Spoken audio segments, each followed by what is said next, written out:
Faire de la peinture sur verre ou encore fabriquer soi-même ses cartes de vœux, c'est ce que l'on peut apprendre au Salon des loisirs créatifs.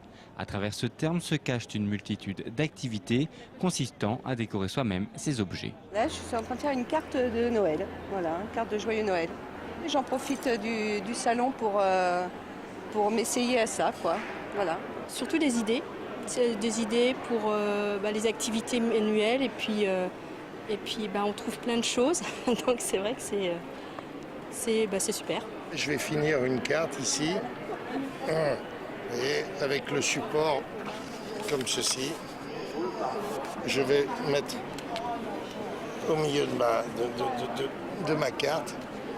Et ça peut faire une carte d'invitation. On leur vend des choses pour faire le rond, le papier, les perforatrices, vous voyez, tout ce qu'il faut pour faire cette carte.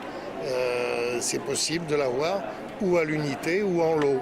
De nombreux stands proposent des activités comme ici, la peinture sur verre. Je fais du scrapbooking, je fais de l'encadrement, je fais beaucoup de choses manuelles et c'était une activité que j'avais vue sur Reims et Paris, mais c'était tellement saturé que je profite que je suis à Troyes pour pouvoir le faire ici. Là, au niveau du salon, on n'a pas le temps d'apprendre à tout peindre.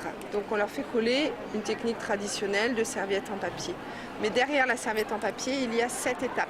Le but à l'arrivée est de faire un trompe-l'œil d'artiste peintre, que l'œil ne voit plus la différence entre la partie qui est collée et la partie qui est peinte. Un phénomène à la mode, le scrapbooking. Cela consiste à se créer un album photo personnalisé ou encore à décorer ses objets de bureau.